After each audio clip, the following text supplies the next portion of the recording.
sama halnya sambil menunggu Pak Groseno terhubung dengan suara yang jelas ke studio, Mas Reza mengatakan bahwa ya, ada implikasi bahwa polisi akan gagal dalam kasus ini. Menurut Anda, seburuk itukah polisi pada kasus ini?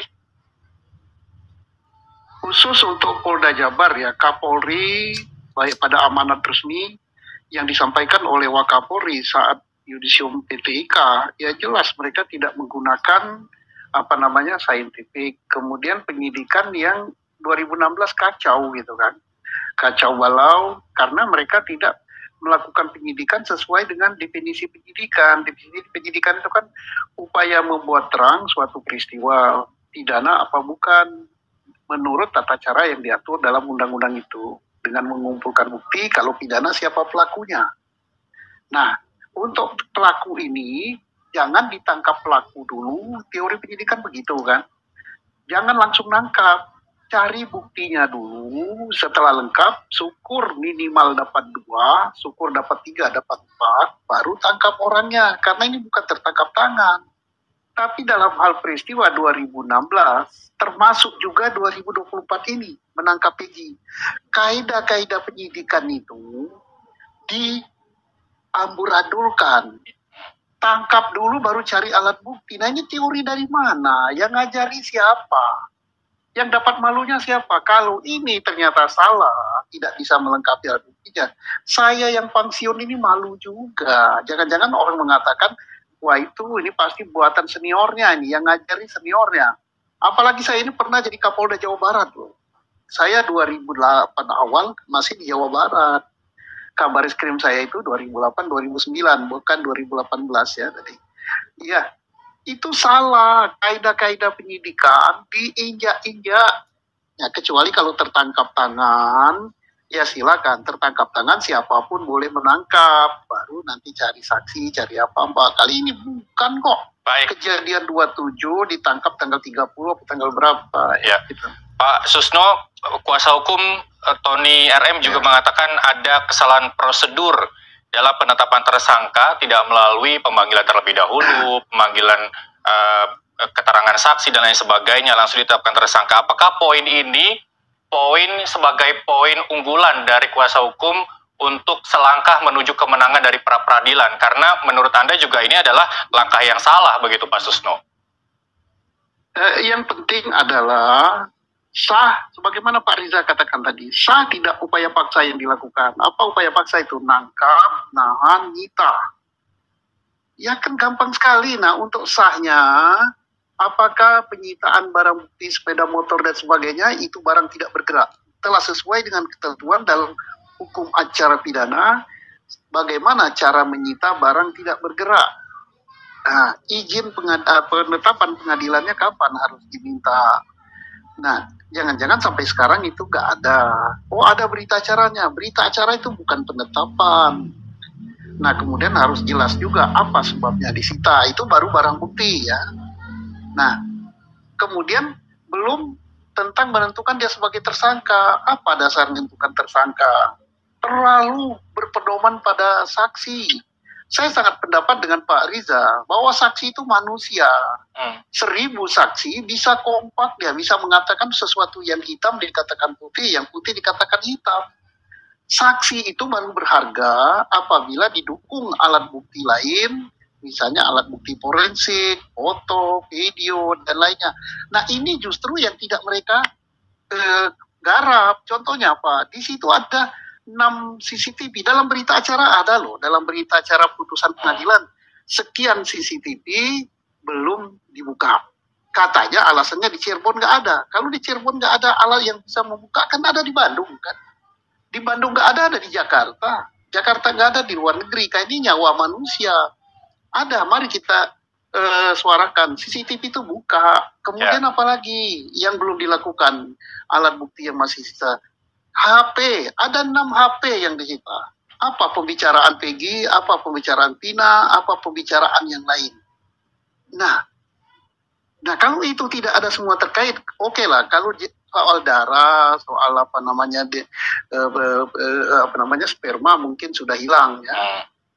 Tapi yang ada sekarang, siapa yang tahu itu? Ada di keterangan, bukan saya ngarang ya, keterangan saksi anak buahnya si Rudiana. Ya. Anak buah Rudiana itu dialah yang mengamankan CCTV itu. Kenapa tidak dibuka? Atau takut dengan ada yang di dalamnya? Orangnya masih ada kok, polisinya. Baik. Bukalah itu. Saya tahan Pak Susno. Apakah ini juga keunggulan kedua tim kuasa hukum ketika pada Rabu mendatang agendanya adalah menghadirkan saksi dan ahli, polisi malah hanya menghadirkan ahli tanpa saksi? Apakah ini juga menjadi poin kemenangan dari kuasa hukum Peggy Setiawan? Nanti kita akan bahas. Tapi saya mau ke Pak Ugroseno terlebih dahulu. Pak Ugroseno, sudah mendengar suara saya dengan jelas? Sedikit banyak jelas. Obrolan saya dengan Pak Susno, terus kemudian obrolan saya dengan Mas Reza terkait dengan pra-peradilan hari ini. Apa tanggapan Anda, Pak Ugroseno? Silakan. Ya, saya melihat sejak dari awal kronologis peristiwa ini kan harus berangkat dari TKP pertama. Tanggal berapa? Jadi peristiwanya tanggal 27, tapi kita lihat laporan polisinya tanggal 31 Agustus. Ya, yang membuat laporan polisi adalah Pak Rudiana, ya kan? Kemudian ada proses-proses penangkapan, administrasi penyidikannya juga banyak salah. Padahal salah nama saja itu bisa fatal di situ, ya kan? Kemudian proses yang dipaksakan di KUHAP sudah diatur, keterangan saksi yang dipakai adalah keterangan saksi di pengadilan, ya kan? Jadi kalau kita sekarang tinggal mencari alat bukti, kalau misalnya sekarang dari pihak penyidik akan menghadirkan ahli yang mana ini akan dihadirkan itu, Pak? Ada nggak barang bukti yang diperiksa oleh ahli di sini? Ya, jadi saya melihat administrasi penyidikan ini benar-benar sangat lemah. Jadi kalau dibuka dari awal, ya kan, sebagai contoh begini, begitu ada laporan polisi, kemudian ditindaklanjuti dengan surat perintah penyidikan, ya kan? Saya melihat dalam surat mungkin surat penahanan ya, atau penangkapan Peggy yang di Polda Jabar. Jadi laporan polisinya ada 2016, kemudian juga sudah ada surat perintah penyidikan tahun 2016, tapi tahun 2024 ada surat penyidikan lagi. Berkas perkara 8 plus Depo 3 tadi, itu sudah masuk ke pengadilan. Kenapa kalau untuk Peggy sekarang dibuat surat perintah penyidikan lagi? Harusnya semuanya berkait ke surat penyidikan dari awal. Bagi saya kalau yakin bahwa pelaku Peggy sama dengan DPO, sama loh ya. Tidak usah lama-lama, berkasnya lama dimajukan, kirim ke jaksa sampai selesai. Karena Peggy diperiksa pun di penyidikan, nanti yang digunakan oleh di sidang, kalau misalnya maju adalah keterangan Peggy di sidang pengadilan. Itu yang harusnya diperhatikan di sini. Jadi saya lihat kalau pra-peradilan ini ya kemungkinan bukan menang kalah ya, kemungkinan akan lemah dilihat dari administrasi penyidikan dan penyitaan barang bukti serta penangkapan dan penahanan itu saja. Baik, Pak Ugro, saya tahan dulu. Saya mau ke Mas Reza. Kita tahu bahwa Kejaksaan mengembalikan berkas penyidik terkait dengan kasus ini. Kalau saya merujuk pada keterangan Anda di dialog NTV Prime pekan lalu bersama rekan Doni De Keizer, yang harus dijawab Polda adalah 2 alat bukti, waktu perolehan alat bukti, dan cara perolehan alat bukti. Apakah ini juga kemungkinan yang akan dimintai Kejaksaan untuk dilengkapi oleh penyidik, Mas Reza? Dari pihak Kejaksaan, seingat saya sudah menyebut bahwa masih dibutuhkan kelengkapan terkait dengan formil dan material. Berarti kalau bicara tentang material, memang kita perbincangkan alat bukti. Tadi Pak Susno juga sudah jelaskan. Sementara terkait dengan formil, barangkali terkait dengan administrasi penyidikan, sudah dijelaskan oleh Pak Ugroseno. Alhasil sempurna sudah, tanda petik kekurangan atau kelemahan dalam kerja Polda Jabar. Yang tadi saya katakan, saya khawatir betul bahwa ini semakin mempertegas penilaian publik tentang gagalnya mitigasi Polda Jabar dalam penanganan kasus Cirebon. Saya justru bertanya-tanya, mengapa Polda Jabar begitu enggan, bahkan mungkin tidak hanya Polda Jabar untuk hal yang satu ini, Mabes Polri pun terkesan tidak begitu bersemangat untuk mendorong dilakukannya eksaminasi ke titik hulu. Apapun Kapolri sudah buka-bukaan memberikan testimoni tentang kelemahan kerja saintifik pada tahun 2016, Tapi terus terang saya belum melihat adanya gerakan yang signifikan untuk melakukan review atau eksaminasi terkait dengan kerja saintifik di tahun 2016. Nah, dengan penilaian yang harus saya katakan tidak begitu positif itu, saya berprasangka, tentu saja bisa disanggah, bahwa terkesan ada sesuatu yang coba ditutup-tutupi, istilahnya blue curtain code, kode tirai biru, yang coba ditutup-tutupi terkait dengan penanganan kasus pada tahun 2016.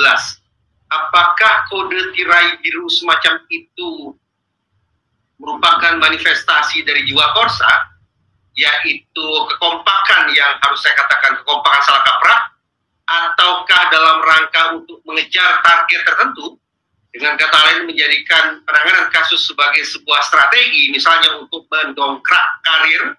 Ini yang menarik juga menurut saya untuk didiskusikan, karena kesan karut-marut pengungkapan kasus pada tahun 2016, tambah lagi dengan maaf compang-camping yang penanganan kasus 2024, apa yang membuat otoritas kepolisian sedemikian jauh melakukan tindakan-tindakan yang menurut saya tidak prosedural, tidak proporsional, dan tidak profesional. Saya khawatir ada kepentingan-kepentingan di luar hukum itu sendiri yang barangkali coba dilakukan dengan memanfaatkan momentum menangkap PS. Namun sayang beribu saya, alih-alih memantik emosi publik yang mendatangkan dukungan bagi Polda Jabar guna mempidana seorang PS, tapi yang terjadi adalah arus balik.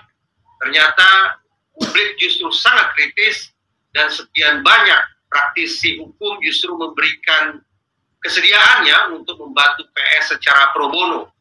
Gelombang yang amat sangat dahsyat ini tampaknya tidak disangka dan tidak diduga oleh pihak Polda Jabar, yang justru alih-alih membuat mereka bekerja kian rapi dari hari ke hari, justru harus saya katakan kian sengkarut dari waktu ke waktu.